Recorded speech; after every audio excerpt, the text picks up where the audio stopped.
Hello, everybody. Hi, Patty. Hi, Hi, Patty. We survived Thanksgiving. hi, Patty. I got a funny story for you guys.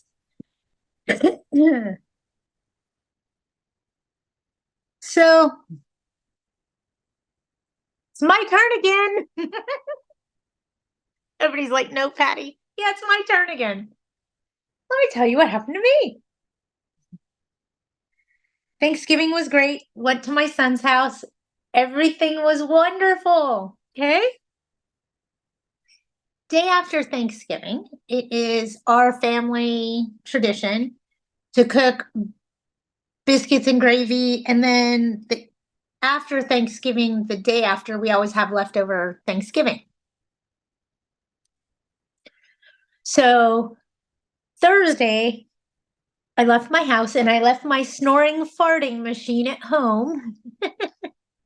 So Blue stayed at home on Thursday all day by herself. Well, she had an accident on the kitchen floor, which is understandable. I left her in the house for 12 hours. What do you think was going to happen? So she piddled on the kitchen floor. No big deal. Cleaned it up. No problem. Everything's fine. Wake up Friday morning. Now, mind you, we have to go over to my son's house, cook breakfast, and get the day going. Right? So I wake up in the morning, one eye open, not awake yet. The cat is yelling at me because his food bowl is empty. So I wake up, I got one eye open, and I'm shuffling down the hallway to go to the cat food to feed the kitty. And as I get to the end of the hall, my sister says, "Good morning, sunshine. The dog peed on the floor again." And I stop dead in my tracks and I look at my sister, still one eye open. I am not awake yet. And I'm thinking to myself, because she's so loud when she snores, we keep her kenneled at night. She couldn't have peed on the floor. But I can't verbally say this to my sister because I'm not awake yet. I still have to pee, and the cat is bitching at me. So I just look at my sister and say, "Pause, please." That's all I can get out of my mouth. I go feed the cat. I go to the bathroom. I come back and I look at my sister and I say, "The dog couldn't have peed on the floor. She was in the kennel all night. We must have a flood." At that point, my sister's eyes get this big. I look at her. She looks at me. No words are exchanged. And we both turn and look at the pile of water on the kitchen floor. And we both eyeball it all the way up to the kitchen cabinets. I look at her. She looks at me and she goes, "We're going to be late for breakfast." I looked at her again, pull everything out of the cupboard, put a bucket under there, turn the faucet on, figure out that it's the kitchen faucet sprayer hose that is leaking. My sister says, "Oh, that's an easy fix. It's just a little O ring at Home Depot. But it's really hard to find the O ring that fits it. So you're better off just replacing the faucet." I looked at my sister, reached up, turned off the angle stop, and said, "We'll deal with this another day. Let's go." So I had a flood. You guys, whenever anybody has a flood, remember, don't panic. There's an angle stop there for a reason. That's where you can shut off the water supply. If you don't know what I'm talking about, next time you go in to go tinkle and you're using the restroom, look at the toilet, okay? Next to the toilet, usually on the left-hand side, but not always, there is an angle stop, meaning a valve that you can turn. That's how you turn off the water that's coming into the toilet. So if you have a flood going on, that's where you shut the water off. Okay, same thing under your kitchen sink, same thing under your bathroom sink. Oh, and if your house is old and you don't have angle stops, the next time you have work done there, please install them. It makes it so much easier for the tenant in possession if there's a flood or a broken pipe or some kind of problem. It's one more place they can shut the water off at. Okay. With that being said, hi everybody. Yes, Patty herself had a flood on day after Thanksgiving. Uh, what are you going to do, right? I now have a new faucet. How's everybody doing? Hope everybody's doing okay. Just trying to educate as we go. Today we are raffling off a purse. You guys should have already signed up if you were interested. And I already know who the winner is because my web guy actually put it into the system, designed a raffle system, and emailed me this morning and saying, look who won. So I know who it is. I know who it is. And if you guys don't know what I'm talking about, we're talking about this Michael Kors bag. I am giving it away, gifting it away. No purchase necessary, no tricks attached, just because you're a Widgets Way member, okay? Nothing crazy, I promise. I'm not selling your information on the dark web. Being funny, you guys, I'm just being funny. So for those of you that signed up, I do have a winner. I know who the winner is. I know who the winner is. And I don't know if I should announce it or just post it up there so that person can go, oh my God, I won. Because that's what I'm looking for is I won. I'm so happy. But I know this person is going to be ecstatic. Thank you to Hootie, my web guy, for making that all happen. And I'm glad we could give away a purse. We actually may do one more giveaway before Christmas and New Year, just because I'm in that mode. It's the gift of giving, but only give good gifts, no bad ones, okay? Some of those gifts we want to give back. Had a couple of things happen. Just want to bring things to your attention. We're talking out loud, and it's because of one of us, right, that we all learned something new. And sometimes the way one person is doing things, a lot of people are doing things that way. And because something happens, Patty says, oh, no. It's a better business practice for you to do it this way. So a couple things I want to point out to those of us that manage property for profit. This goes out to all my property managers, not my homeowners, okay? Could this go out to my homeowners too? Yeah, watch yourself, okay?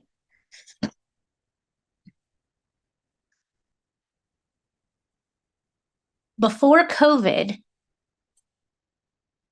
when we're denying an applicant or taking an applicant or screening an applicant for that matter, when we're screening an applicant and they don't have the best credit, so we want to ask for a higher security deposit, we used to have to deny them first and then ask for the higher deposit.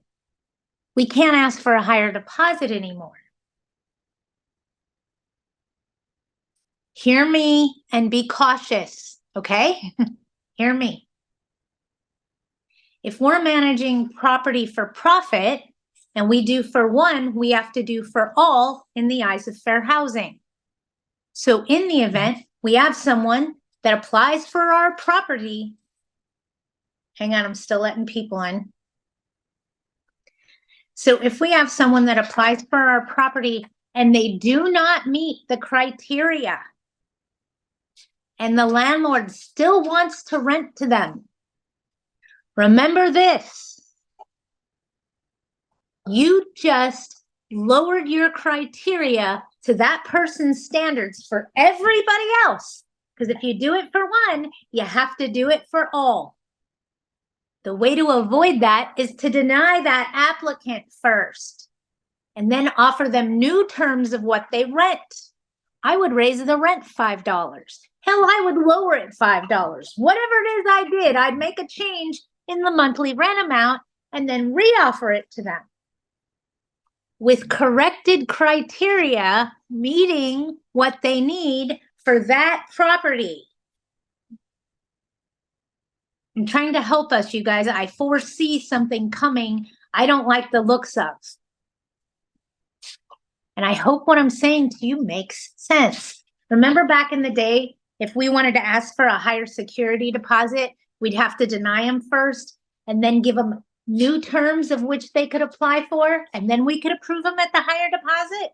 Otherwise, it was bait and switch. We had to be real careful with that. Now we got to be real careful because of another reason. So, example, you have a minimum FICO score of 650, okay? And your landlord can't get their unit rented, and finally somebody applies for it and they have a 565 FICO score. And the owner says, yes, approve them, I want them to move in. and you move them in without denying them and changing how they applied, then what you did was take that criteria down to that person's level for all the rest of your applicants. Be cautious. Fair housing isn't playing right now. They're coming at us full force. We got new laws hitting us. We got business practices that have turned into laws. Fair housing isn't playing around. Okay? Hang on, Julia. I see you. What if you already denied a previous application because of that criteria, but now want to change it for this new applicant? I'm going to try again, okay? Julia, if you apply to rent from me and my FICO score is 850, okay? And I'm just throwing a number out there, and you only have an 825, I have to deny you because you didn't meet my criteria. And then I can re-offer it to you with either different criteria or different rent amount. Got it? You can change something and re-offer it to them. If they accept under those terms, then you didn't bait and switch. Got it? Got it. But so I know, deny them first and then change your criteria, and then you can move forward with that new application. But do I have to go back to the previous person that I technically denied, or the application that I denied? Because what if they were to be, not that they would know. Do you want to but know why and how yes. and who, where, what, why, and what saves my assets? Yes, please. When you do new criteria, you have a revised criteria sheet, correct? Correct. That revised criteria sheet has a date in the bottom left-hand corner of when it was revised last, correct? I If will. you're changing the credit score minimum, you're gonna have to. Yes, I always put the new revised criteria. I guess I will put, yeah, the date now. But I just didn't know if, not that I mean, I could have that person come back and be like, oh, wait a minute. Wait, so you conveniently changed it, the next day or something? I don't know. Absolutely. Absolutely. Yes, the owner did. And that's why it has a revision date as of that day.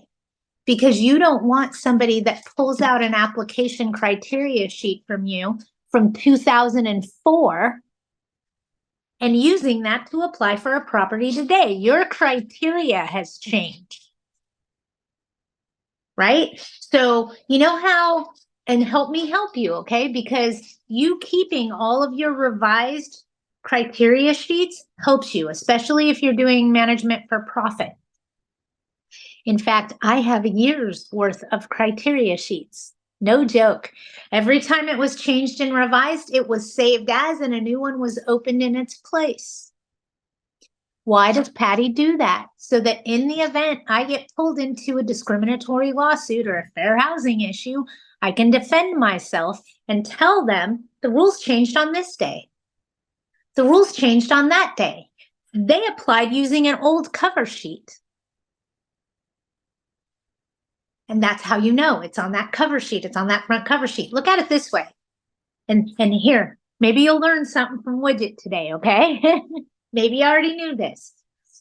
In the bottom left-hand corner of all your lease contracts and all of your notices from CAR, from AGLA, from anybody for the most part, has a revision date in the bottom left-hand corner on your lease contracts. Why? It's so we know when that lease was revised last. In other words, if we're looking for the AB 1482 disclosure and you moved them in last Tuesday and you don't know if you have it on file, we can look at your lease contract and tell that this contract was generated in 2018.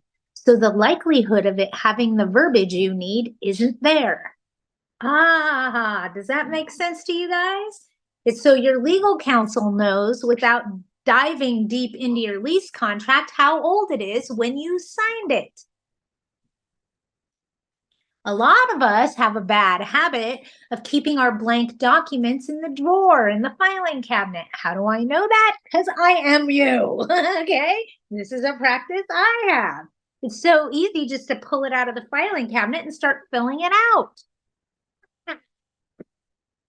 It's a bad business practice. It took me a long time to break that practice. I don't make an extra copy to put in my file anymore. No, because I don't want a blank notice sitting there waiting for me to fill it out. I want to go print a new one that has all the new laws on it. Oh, that's how that worked. A lot of landlords get a lease contract way back in 1984 and it worked great for them. So they're using the same contract. Do you think the rules have changed much in the last 50 years? Just saying. But you get the concept, right? So one of those tricks that we have, or I have with you guys, and I'll ask you guys, oh, it's on a car form. When was it last revised? Because now in my brain, I know what changes were made year after year. Oh, makes sense? So I can immediately tell you what's in your contract based on when it was last revised without looking at it. Same thing with your criteria sheet. It's the way you protect yourself from fair housing lawsuits, from discrimination lawsuits. Because can you change the rules today? Yes, you can. Yes, you can. You just have to have a revision date. That's what keeps you out of trouble. Okay? Any more questions about that? So we want to keep those old criteria sheets because we never know when they're going to rescue us. Okay? There's a lot of things I keep because I never know when it's going to rescue me. And you know, a lot of us have a really bad habit of keeping old advertising. You know, oh, that apartment was vacant 4 years ago. Pull the ad out. We'll just copy and paste it and use the same ad. Be careful. Some of those advertisements say no Section 8. That's an expensive one, especially when you put it in writing. Oops.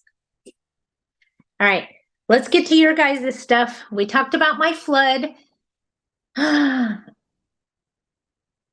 We talked about changing the criteria if we're going to rent to somebody that doesn't meet our criteria. So we're not changing the rules for everybody else. Because if we do it for one, we got to do it for all. Remember?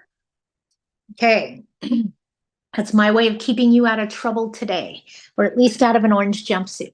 All right. What kind of questions do we got today? Because I know we got them. Hey, Patty, it's Erica from Roadrunner. Hey, girl. I feel like I asked this question 80 times. It's okay. I'd rather have you ask me 81 times than make one dumb mistake. This might be one. I have a single family home, San Bernardino County. The tenant asked for a ramp for their wheelchair. I know I have to do something about an accommodation request. Are my tenants paying for that ramp? I'm paying for it? No, help me. So now what you're going to do is ask them to give you, or here, I'm going to make it simple. Deep breath, Patty. Go on the internet, use Google, wink, wink. I know you know what I'm talking about. What you're looking for is a request for reasonable accommodations. No, no, no, I lied. You're looking for a request for reasonable modifications. Okay, am I paying for this? No. I just need it in writing that the property owner is allowing this modification. You need a request from the tenant asking the landlord to make a modification to the property based on their disability. You need the request in writing. The owner Okay. is going to immediately approve the request at the tenant's expense. Okay, thank you. And they must put it back when they vacate. Okay. I appreciate it. Thank you. 81. No, that's not a dumb question, just so you know. Anything that has to do with ADA, that ain't stupid, honey. That was a good question. Don't beat yourself up. Duly noted, okay? Know the difference between an accommodation and a modification. There's a difference, and you need to know the difference. Does everybody know the difference, or should I just go into that? Just help me. I don't want to sound like you should brush your teeth twice a day. So I just don't want to be that person. So if I become annoying, you guys all tell me, Patty, shut up now, okay? Difference between an accommodation and a modification. Are you guys ready? Here we go. Write this down. Accommodation. Accommodation changes the lease. It changes the rules. An accommodation changes the rules. A modification changes the property. Keep it simple, okay? If they want to install handicap rails, grab bars, we'll call them that. Is that a modification or an accommodation? Hurry up. Modification. Bingo. If I need to change the day my rent's due because my disability check doesn't come until the 12th, is that an accommodation or a modification? Accommodation. You guys understanding the difference? An accommodation falls on the owner, a modification falls on the tenant. Oh. Oh. Oh.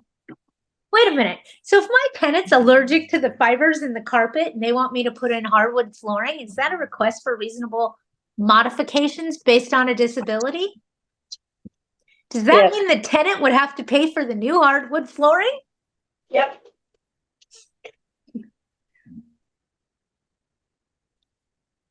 Anytime there's a disability involved, I want you to smile because it usually means you're not paying for it.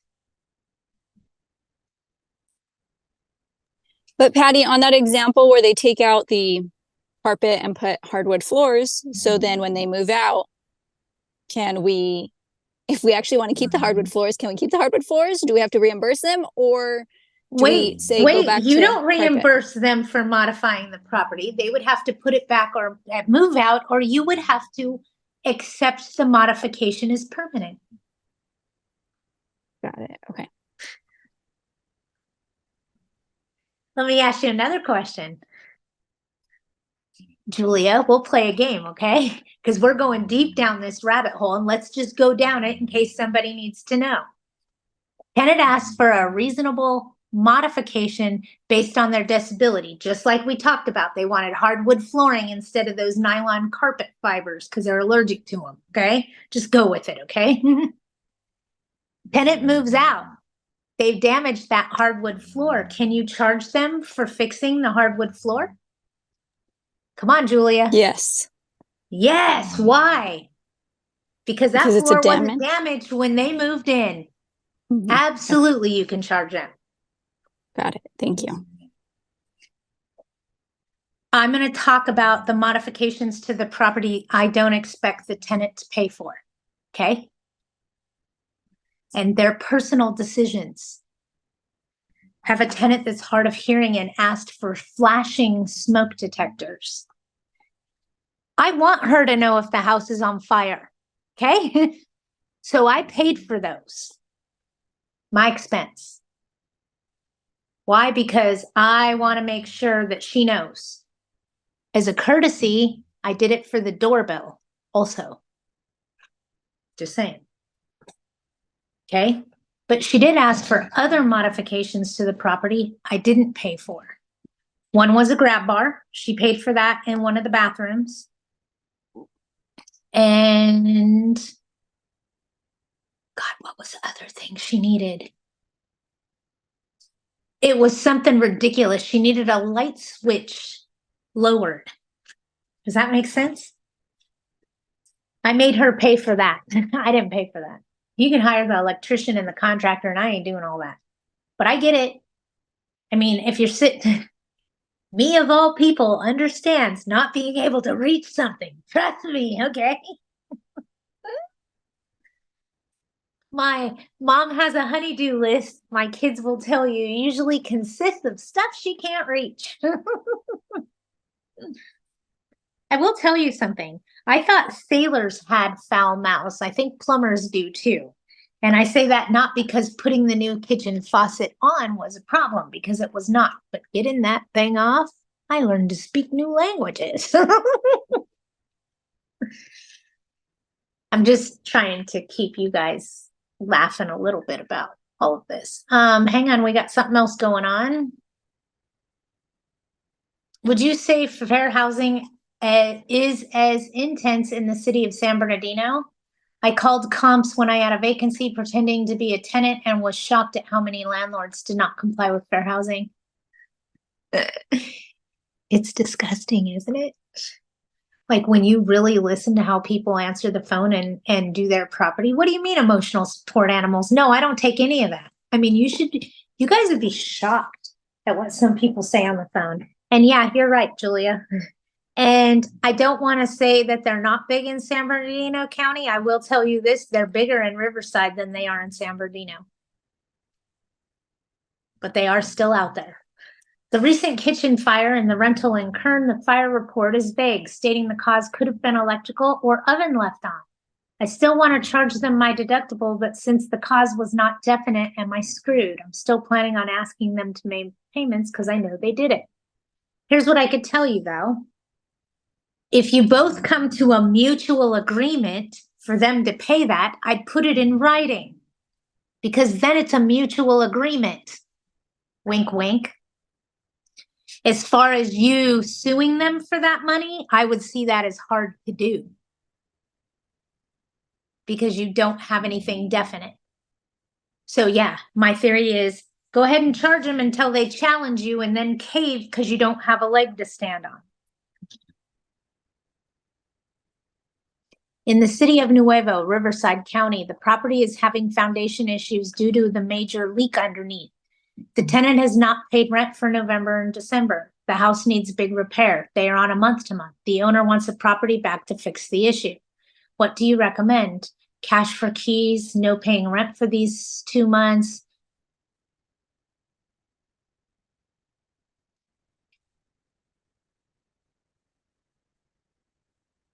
Well, when did the issue happen, Belsie?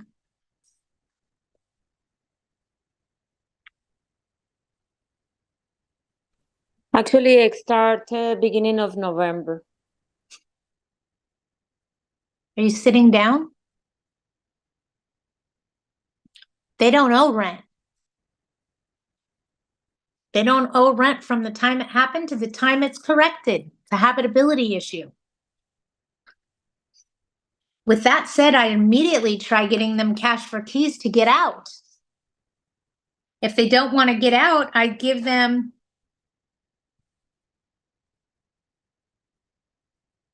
if it's you could serve them a 60-day notice and waive their last month's rent as a relocation fee because of the major renovations, but you're currently in a habitability issue. My question becomes, what does your lease say if the landlord can't provide a habitable dwelling? Can they terminate the contract? What's your contract say? What lease are you on? I will check on that. Yeah, because that one's Because old. if you're on car forms, you may have the verbiage in there. If you use California Apartment Association, I know you have the verbiage in there. If you used AGLA, I'm not sure if it's in there. So have a look at your lease, see what the lease says in the event the landlord can not provide a habitable dwelling. Can we terminate the contract with a 3-day notice? You're going to see something in there about terminating with a 3-day notice. And it's in the back legal part of the contract where we don't understand what they're talking about because most of it's written in legal terms. Okay? And the reason I'm telling you this is in the event you have that in your contract, you should be able to terminate tenancy with a 3-day notice to quit, get out. Talk to your legal counsel, okay? Okay. Thank you, Patty. But look at your lease. There's something in there that says if something happens that the owner can cancel within 3 days. And because you're on a month-to-month, you can implement that. If you were on a contract, a term, you would have to put them in a hotel. Okay, let me go look at Thank you. our, no problem.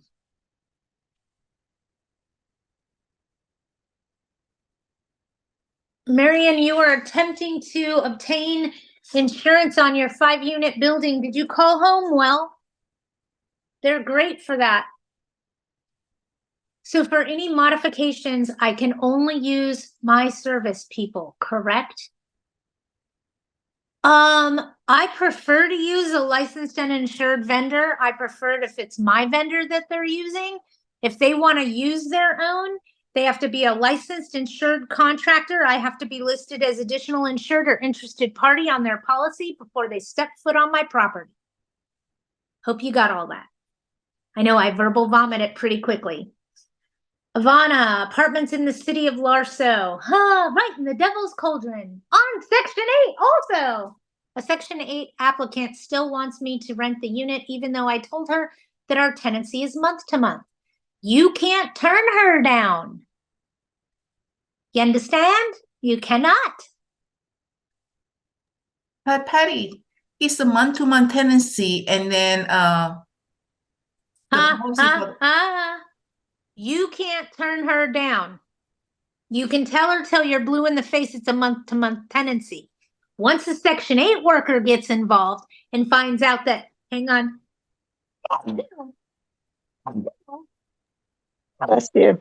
bless you. I'm allergic to bullets, bullshit, and bitching. Sorry. Thank you. I apologize. I really am allergic to stuff, you guys, and I don't want to take a pill every day. So twice a day, I have sneeze attacks, and I'd rather do that than have to take a pill. So, hey. All right, let me get back in. Where were we? We're The Section 8. in Section 8 properties, and we're talking about the term of time. The tenant is going to push you that a month to month is okay. You're going to have to keep playing along, okay? It's when you Okay. get to the worker that the worker says, we require a 1-year contract. No, I'm only interested in a month to month. I'm not interested in a term for time, but thank you anyway. That's when Section 8 now says, we don't want it. That way you didn't deny them. She asked me like this, Patty. So if it's not worth of her time that Section 8 not able to accept, the unit, she doesn't want to come, to have a tour for the apartment. So I'm not really sure she's gonna set up the trap for me. by She's saying setting up a that. trap for you now. I see. Yes, we accept Section 8. You must see the unit before you apply for it, and we are only doing a month-to-month contract. Did you want to make an appointment to view the property today? But Patty, since it's LARSO, isn't she stuck? Oh, yeah. If it's Larso, you have to do a 1-year contract at Hello. The city requires it. Oh, I think it's supposed to be month to month. I talked No, to not in Larso. They require a 1-year contract at Hello.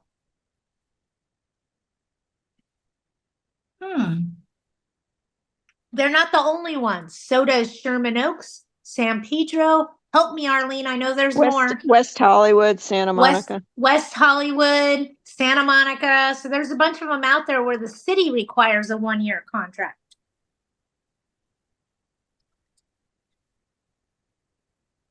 Make sense? I see. Okay, thank you. No problem. Patty, I have a question. So Sure. what is the rent increase, for the LACD apartments? What do you mean? What is it? Because, this year, we can have an increase like a 4% and then plus 1%, including the electricity. So how about next year? The CPI changes July 31st for effect in August 1st. So that's when we're going to see how much the rent amount is going to be and be changed by. We usually know by the 1st of July. Oh, I thought they have to change the policy December 1st every year. No. For the city of LA Larso, is my point. It's 4% for Larso, Patty, plus I know, 1. I know that it's 4%, but I think what she's asking me, if I'm not mistaken, is when does that dollar amount change? And that adjusts with the CPI. We usually know in July, and it starts August 1st. Right, and it's in LA. I believe it's either 8.8 or 8.9. Right, and but even not Larso. Larso is at 4%. And that Correct. those numbers are in effect until July 31st Correct. of 2025. 25. I Correct. see. Okay, got it. Thank you. And you have to make sure that when you do the rent increase that you include the certificate with it, Yes. your registration certificate. Yes. That's really good reminder. Thank you so much, And Arlene. you always want to include the tenant protections. Oh, okay, got it. Always. Anytime you do anything in LARSO, you want to include what the tenant's rights are. Can I send the certificate and the tenant protection by email? Yes, but I'd serve it with the notice. I see. Got it. Remember, What are you if it's, talking about, Patty? What protections? you know, the LA city protection of what relocations are, Oh, what but if you've already given it to them and it's posted at the property. right. And this is what I tell everybody. Usually you post it at the property, the tenants rip it down. You posted it at the property, you served it to the tenant. I just want, because it's LARSO, I try to be extra cautious and say, serve it again just in case. And that's because I worked at the law firm, Arlene. Okay, so that's- just add, that's so where add they're- it with the, That's So- where that's coming from. okay, Because at the law firm, we didn't trust anybody. So when we served something in LARSO, we made sure all your disclosures were with your document. So that's me just making sure every duck is in a row. That's all. Is it So a just add it to the- requirement? No. okay, It's a safety net. That's all. okay. Required? No. Safety? Yes. Because then on your proof of service, you serve that also. Ah, so if they question later down the road, well, it actually came out with a 3-day. So I've just utilized that to my advantage, and I always serve it again, especially if I know I'm going to utilize it for court. Can you add it, can you put it in the envelope with the rent increase and the certificate and send that certified? Yes, Okay, yes, yes, and yes. okay. When you're done with questions, I have another question for you. Okay, am I done with questions? No. Hey, I have a Funny. question. When you're done with questions, I have a question for you. Okay, am I done? I'm sorry. Oh, I'm a nut, Patty, guys. I have a question. Arlene, mentioned that when we mail the notice for the rent increase, it's going to be included the certificate and also the tenant protection. And how about we need to post it, on the door? Do we need to include that kind of document too? When you're serving the tenant, that's what you're doing. You're serving the tenant. You're either handing them personal service, post and mail. I don't like subservice. Oh, I see. So for a rent increase, it's just sending it certified enough, or you got to do posted too? On a rent increase notice, I always send it certified. Let me tell you guys, there's 2 things I send certified mail, unless my attorney instructs me to do it in another instant. So there's only 2 times I do certified mail: rent increases and termination of tenancy. So Patty, certified is mean like a proof of mailing? No, certified means that whoever's getting that is signing for it. Oh, I see. Got it. And I have a signature that that's who the postman handed it to.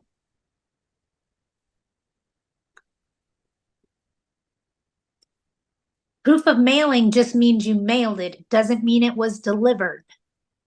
Ah, there's the key. Sorry, sometimes I have to play things out in my head to get the answers. Okay. Next question. Is this when you, Arlene, or am I after the meeting, Arlene? No, it could be in the meeting because Okay, what you got? I know that you're always trying to look out for us for safety and to be most conservative. But I got some conflicting information this week when I took a fair housing course, and I'm trying to just get some clarification. Go ahead. We were saying no pet rents. Do not charge pet rents. And what they had said was, well, you can't charge pet rent for Section 8, but you can for other tenants. But then you're not being consistent across the board. So, like, I'm a little confused. Okay. How can you charge pet rent for Section 8 and not someone else? Is that discrimination? That's what I don't understand. And it gets worse, okay? And let me say this. Okay, Arlene, I'm renting your apartment. Keyword there was apartment, okay? And I've been living there for a year and I decided I wanted to get a dog, okay? So Mhm. I get a dog, right? Yeah, And now you want to charge me pet rent, yes? And my Yeah. pet rent is $100 a month, yes? Okay, okay, And then it's August, and that rent increase is coming, and you're going to raise my rent 8.8% because that's what you can raise it, right? right, Did you illegally raise my rent? yes, Why? because I did pet rent prior to that. You already raised my rent once this year. Mm, interesting. Oh, wait a minute. Let's take it another step, okay? Yeah. So next If month, you were gonna do it, if you raised it at the time, well, you're probably never gonna get it because it'll be over the 8.8%. But if it were there, if somehow it wasn't over the 8.8%, maybe it was $25 or something, could you do the rent increase on the whole amount, the new whole amount? Or you can only do it on the rent part? you keep calling it rent, pet rent. So No, you're it can't doing be. a rent increase on a Got rent that's already there. Okay. If you do both of them in the same year, you're over the Or 8.8%. Now you're price gouging. Got it. Hope you look So, good in orange. so is it called pet fee, or you just saying don't do it? Don't do it. Don't do Don't it. do it. Okay. All right. But okay. Let me tell you where the one place you can do it all day long is and probably be just fine. Okay. Outside of LA County, and it must start at inception. It's not Mhm, something you can add in after they move in. mhm. So, in other words, Arlene, I want to move in today in LA, in Larceau, and I have pets.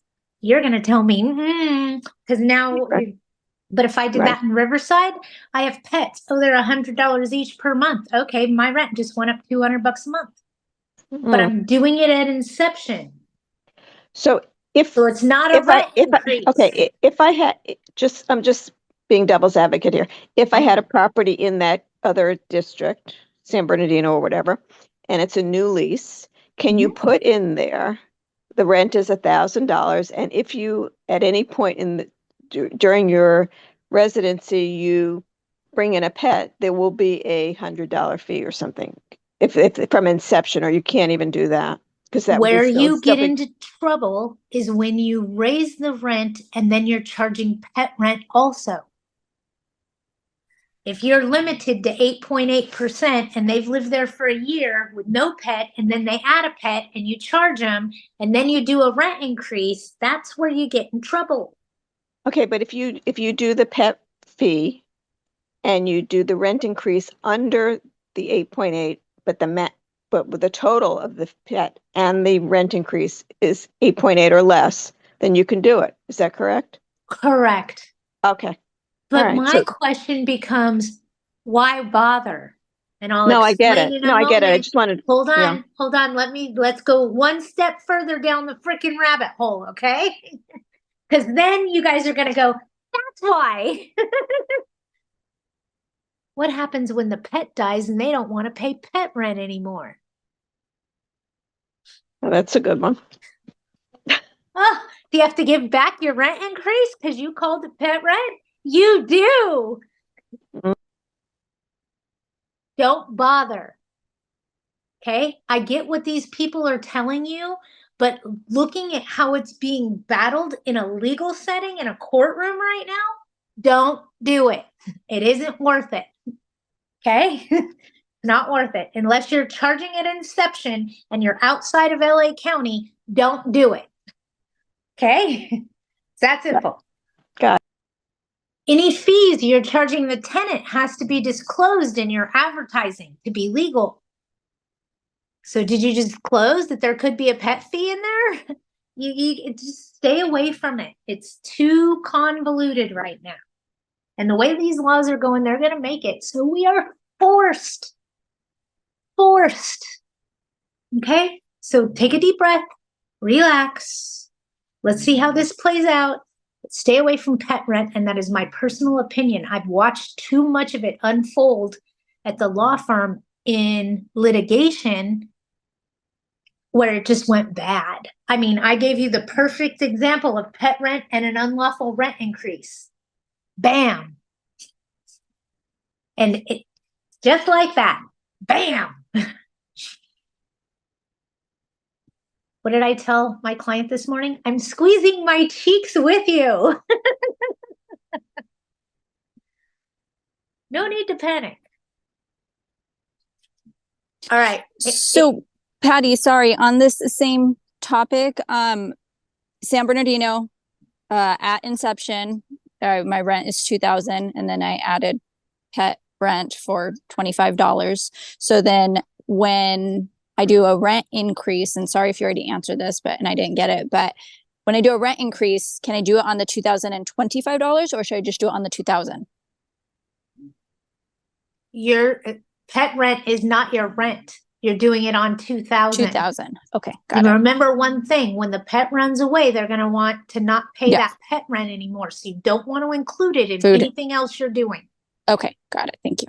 No problem. And don't allow them to add a pet mid rental unless it's a SFR. Do you hear me? Well, I mean, mine is an SFR, but do you hear me?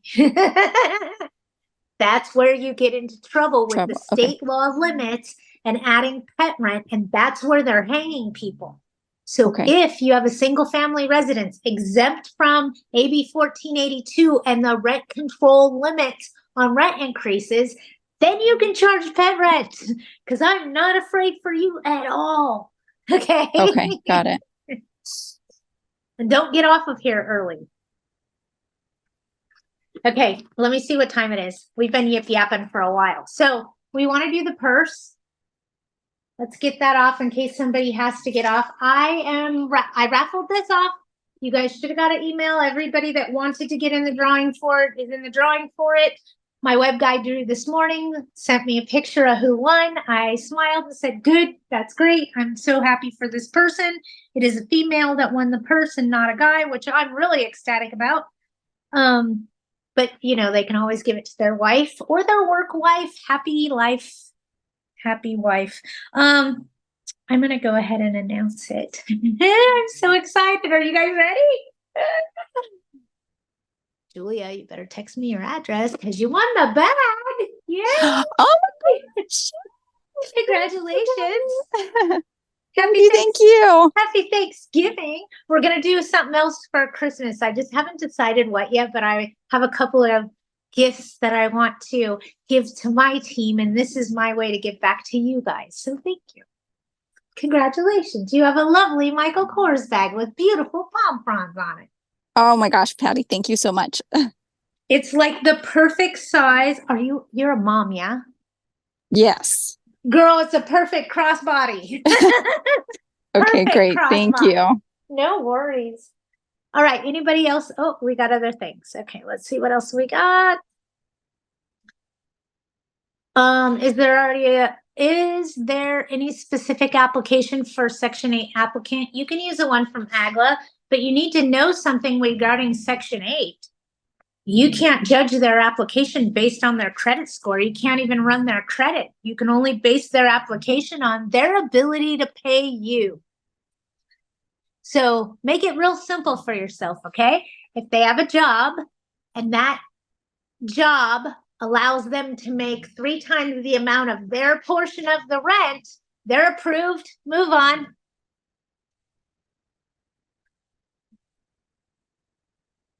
Can't do any other screening. You can't run their credit.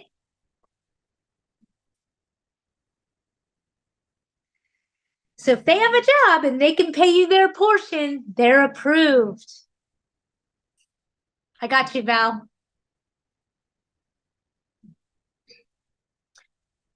California's Fair Plan premium is $84.74, up from $19.65. Oh, Marion, that's ridiculous. and I'm assuming that's for your insurance.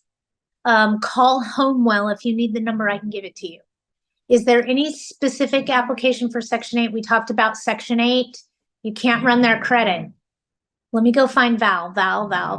Regarding my ongoing dog bite lawsuit, dates are set for case management, etc. No court date or settlement offered, yet my insurance company denied renewal February 1st. Do I need to disclose this word situation to a new insurance company? Nope. They may ask you if you're currently involved in any litigation. Answer honestly. Okay? Talk to Ryan over at Homewell and see if he can help you, Val. No joke. You guys, it's a huge problem in LA County. I think Arlene dealt with some of this. I know we've had a couple people dealing with the insurance companies in Los Angeles County canceling owners. And what we're seeing now is if you have a claim filed in other counties, they're not renewing. Damn it. Miriam, you too? Okay, hang on, you guys. Somebody get ready to write. I'm going to Homewell. Hang on. Let me see if I can find Homewell's insurance information. Just bear with me. I'm a blonde. And Julia won a bag. Sorry. Julia won a bag. I mean, probably the only Zoom webinar you've been on where you've won a decent purse. This is a nice bag. What's the retail value on it? Hang on, you guys. $259. $259. Homewell. Homewell. I have it, Patty. Okay, thank you, because I'm at it now. Ryan Brewhart. Go ahead, Arlene. There's 909-921-7247. That's his cell phone. Okay, and then His direct dial's 909-509-8205. And that's Ryan with Homewell Insurance, and tell him Widget sent you. He will do his best to take care of you and get you insured. Ask Arlene, she'll tell you.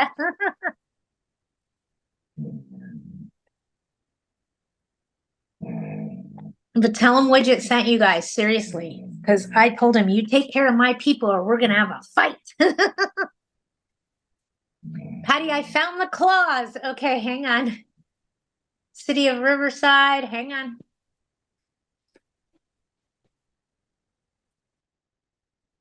Hang on, Belsie.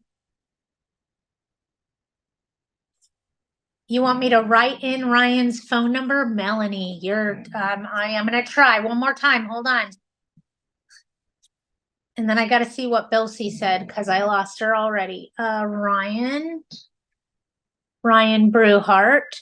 His cell phone is 909-921-7247. His direct dial is 909-509-8205. Tell him Widget sent you. And if it gives you any garbage, tell him, hey, don't make her play golf with you. All right. Hang on, folks. I'll be right back. I'm just getting in the right screen. Did I lose my Zoom meeting? Where'd my Zoom meeting go? There we are. There you guys are. Can you please write in? Okay, you guys got it. All right. No problem. New replies. Patty, I found the clause in the lease. I just need to give a notice to cure 3 days to move out. No funds need to be given to the tenant, correct? Are you subject to AB 1482 and what city is this in? Is that the city of Nuevo in Riverside County? Exempt from AB 1482 or subject to? I think it's exempt, but we honestly, it's an old lease and I didn't find any notice regarding the AB 1482. Then you're probably going to have to give them 1 month's rent as a relocation fee. Oh, okay, so 1 month rent. Okay. I'd be but talking they to my owe legal 2 months. counsel about serving a 3-day quit as soon as possible. Okay, got it. Okay, okay. Thank you, Patty. No problem. Okay. Thank you. No problem. If it was in LA County, you guys, we'd be having a much different conversation. And I try to put that in your guys' heads because no joke, what happens in LA County and what happens other places are not the same. But it does tell us what's coming our direction. It spreads from LA. It starts there and spreads. So it gives us an idea of what's coming at us more in the Inland Empire area when we come more inland. So you guys want another funny story?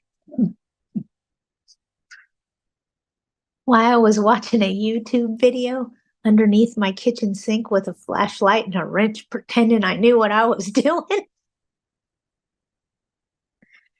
The hot water supply line was going drip, drip. So I thought maybe I didn't turn it the quarter turn all the way. So I turned it just a little bit to adjust it. Hot water came shooting up out of there, went under the sink, sprayed me, sprayed everything. I had flood number 2 caused by the blonde. And Bye, anybody, Patty. anybody that's going to Agla's installation dinner on Friday, I will see you guys there. I think it's the installation cocktail event. If you guys are going to that on Friday in downtown LA, I will see you there on Friday. If anybody has anything else, please put it in the chat. If not, I'm going to get off here. Can you run a standard background check on a Section 8 applicant with no credit check? Let me ask you a question. What are you going to deny them for?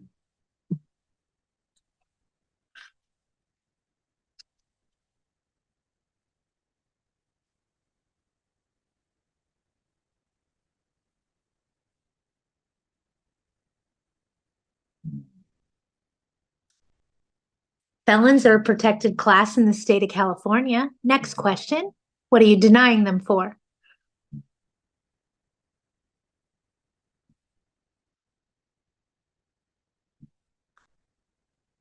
I'm still waiting for G. Jones to go, what in the hell did you just say, Patty? Felons are a protected class in the state of California and have been since 2020 when they were listed as a protected class. They've done their crime. Oh, I'm sorry. That was not 2020. That was 2018. That just yelled in my brain like, oh no, you lied. It was 2018. 2018. Felons are a protected class in the state of California. You cannot discriminate against criminal activity. Want me to take it a step further, G. Jones? And this is where you're going to go, Patty. You stop that now. January 1st, 2024. State of California has now enacted that the crime-free housing program is discriminatory and doesn't deter crime. So you can no longer have a crime-free addendum in your lease packet. It's considered discriminatory.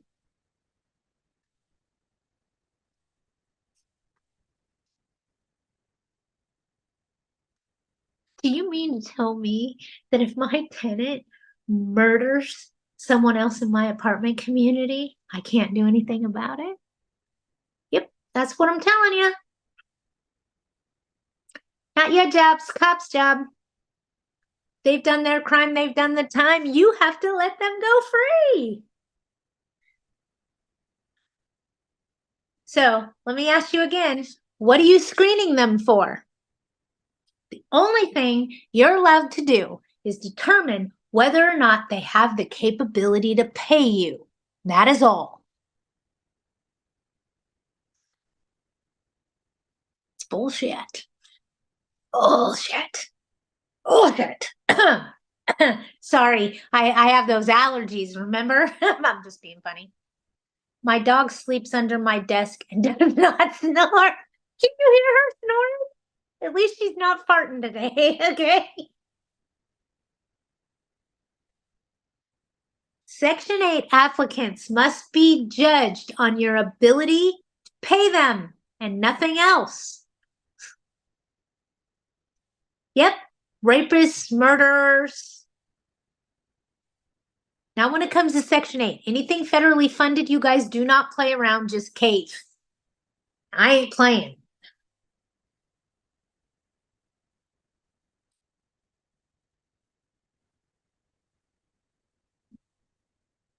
Julia, no. We're talking about Section 8. Slow yourself down. Okay? We're talking about Section 8.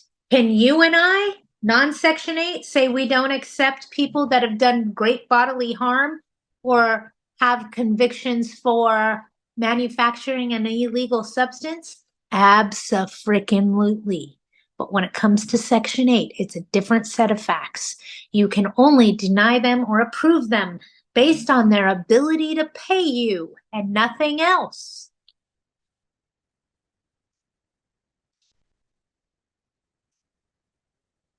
When it comes to Section 8, we got to be real careful, you guys. And it's not just Section 8, it's Section 8 and VASH. And it's not just them. There's one more, okay? So hold on. It's anything federally funded. Remember, Brilliant Corners is not a federally funded program. So the only people that have to follow the special rules are Section 8, VASH, and VASH, Veterans Assistance Supplemental Housing. It's basically Section 8 for vets, okay? I love it. I try to advertise there. I try to encourage that behavior, okay? Just saying. Why, Patty? Why do you prefer veterans over Section 8? Because veterans were trained on how to make a bed and keep their latrine and their kitchen clean. Section 8 residents had no such training. And that's my method of madness for that, okay? I hope that makes sense to you in some capability, way, shape, or form. Also, with our veterans, I sleep better at night because of what they went through. And unfortunately, some of them don't sleep good at night because of what they went through. So the least I could do is give something back. So I do try to help our veterans. Absolutely. I prefer them over Section 8 because they've had formal training.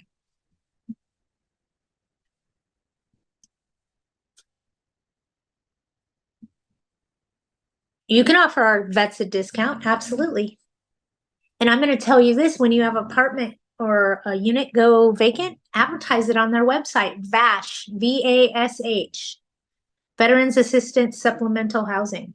And if you're a property manager, call them, talk to them, make friends with one of their workers, okay? Why is Patty telling you this? Why should you make friends with one of their workers? Because then when they have another person come in and they think of you, they're going to feed them to you. They're going to start sending them right to you because you were so easy and helpful to work with. You want to know the really cool thing about VASH? They're assigned a worker. Their worker sees them for the first 2 years while it's under VASH, Veterans Assistance Supplemental Housing. And usually under Veterans Assistance Supplemental Housing, they pay all of it. Not always, but for the most part, they usually pay all of it and the veteran doesn't pay anything. But here's the thing I love about it, okay? Quarterly, for the first 2 years, the worker must go out and visit the property. You will not be aware of the inspection. The inspection is to make sure that the tenant they've placed is taking care of the property, keeping the weeds up, doing their responsibility. Section 8 don't do that. Section 8 just comes out and tells us clean the carpet. It's not my dirt on the carpet. Why do I have to clean it? Because you're the landlord, that's why. Okay.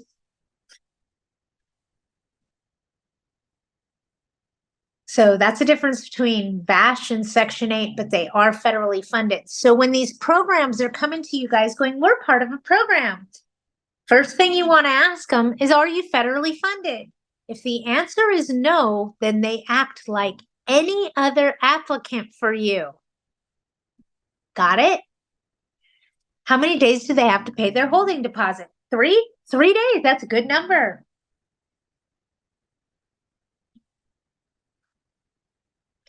What I've seen right now, and just so you guys know, and what I do is I see this happening in LA County, and I cannot stress this to you guys enough. So pay attention, because this is like, yeah, Patty, we're not stupid, but hear me out, okay? There is a few programs out there, few, in LA County that are privately funded. They are not federally funded. And what they're doing is they're paying the first month's rent and half of the security deposit and telling you, deposit the check, let them move in. The program won't pay the other half of the deposit. The program requires the tenant to pay that half of the deposit. Tenant don't want to pay that money. Don't cash the checks. Here, let me say this to you real carefully. If it's not the full amount, I can't accept it. Could that be your company policy? Is that how you can stop them from doing that and only giving you half the deposit and you moving them in anyway and never seeing the rest of the money? Yes, that's how you stop that from happening. Don't give them the keys.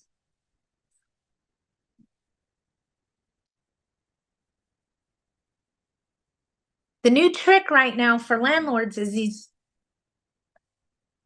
programs, and I'm not talking about federally funded ones, I'm talking about the bullshit rinky-dink ass programs, aren't paying the full deposit amount. That should be a red flag right there. Okay? If the program's not paying all the money and the tenant has to come up with a portion of it and the tenant doesn't come up with their portion, you don't move them in.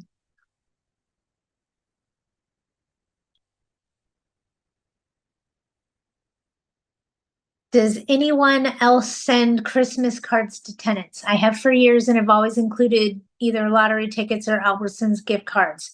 Just looking for other ideas, or if this is not a good idea, I'm not that generous. I think I've only been sending $10 gift cards. I wonder if that's too cheap.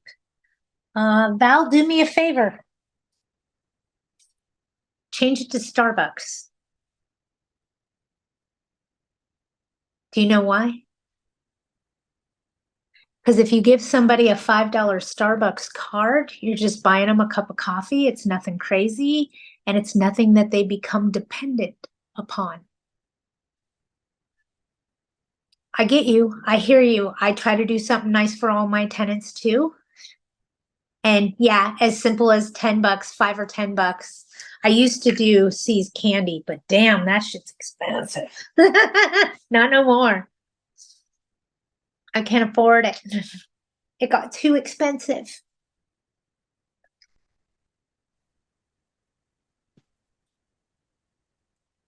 Yeah, and upgrade to the property with your approval, that works too. I do those amaryllis things from Trader Joe's, and then when they're done, I tell them they can give it back to me, and I'll plant it in the garden, and it'll grow, and they can see it keep blooming during the year. Oh, that's awesome. And this year they got the fire blankets. I need one of those. My brother said so. They were a good deal. They were like four of them for like $28. So it was a good gift. My brother said, I haven't met Arlene yet, but I kind of like her. And you're not allowed to have a fire in the fireplace until you get a fire blanket. I'm accident prone, you guys. I'm destructo. And I don't want to say that, but if something's going to happen, it usually happens to me. Okay. So I don't want to say I'm accident prone because that's not it. Usually Murphy's Law follows me around all the time. I've become accustomed to it and I kind of welcome it now. And I kind of said, I hope I don't have a fire on Thanksgiving. No, I had a flood. It's just my life, you guys. It's the way things happen, you know? My sister did say, you know, you've gone through the trenches for long enough. When it's your time to climb up out of the ditch, I sure hope you stay there for a while. All right. Looks like somebody, think that homeless man in Santa Monica needed a fire break. Melanie, no, you didn't.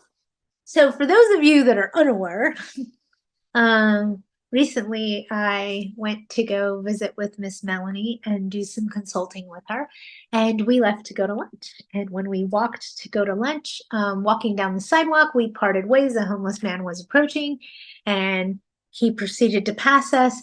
I stopped dead in my tracks, and my brain is going because there's this puff of smoke in between us where he walked. And I'm looking and I'm looking at him and I'm looking at the smoke and I'm looking at her and I'm like, I've never seen anybody walk past me on fire before, you know? So I yelled out, "Excuse me, sir, but you're smoking." "Oh, thank you. No, you're not cute. You're not cute. You're on fire." Yeah, he patted his jacket. Some puffs of smoke came out and he kept walking. I think a wildfire started that day, if I'm not mistaken. Maybe it was because of him. It's not every day you walk down the street and see people smoldering walking past you. So it did stop me dead in my tracks. And that will be something Melanie and I will laugh about forever. Because yes, the homeless man walking down the street in Santa Monica in broad daylight that was on fire needed a fire blanket.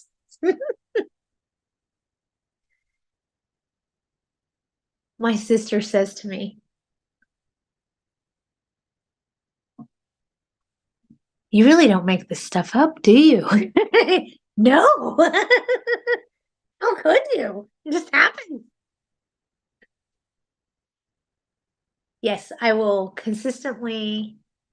Melanie will go down in the history books with me as the manager who witnessed people on fire. I mean, this guy's smoldering. Like there wasn't flames coming out of him, but he was smoldering. And the reason that I couldn't talk is my brain went immediately to fishing and to rock climbing. And I get why now. It's the smell of the nylon smoldering. Rock climbing because you got to burn the end of the rope, and fishing because, well, one day Patty caught on fire while she was fishing.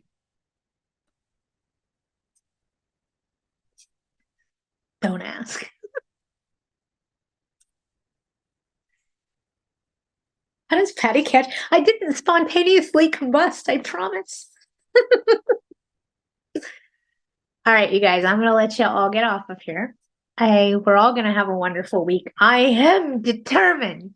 Hey, mine started with a flood last week ending, so we want to start this week going out good. And I got a new faucet. Everything's going well, so yay. As we get closer to moving forward to the lovely, lovely holiday, right? Merry Christmas, everybody. If anybody needs anything, let me know. Julia, did you send me your address? I think you did, but I'm looking. I know you sent it privately because God knows you don't want everybody else at your house. We're all coming for Christmas dinner. What are you making? I'm kidding.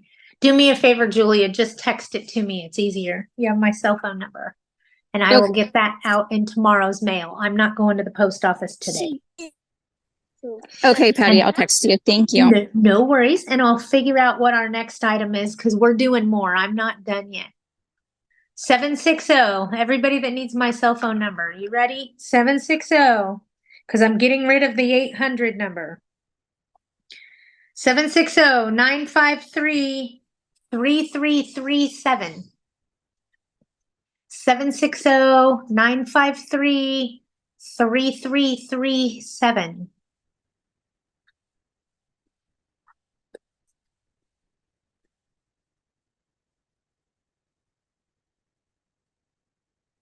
I'm trying to think, should I do a bracelet? Should I do some earrings? What do we want to give away next? Should we do another purse? Do we have any ideas? I mean, come on, you guys. I can do another bag. I can do jewelry. What do you guys want? I can do some of both. I got lots of giveaway items. So we'll do a little jewelry package. Maybe I can find a whole little set that matches. That'll be cute. All right, you guys, have a wonderful week. Julia, text me your address. I will send you your purse. All righty, and I will talk to all of you soon. Call me if you guys need anything. Have a great week. Bye, everybody. Bye, Patty. Thank you. Bye. Thank you. Congratulations. Bye, Patty. Bye, everybody. Have a Bye. great week. Thank you. Bye-bye.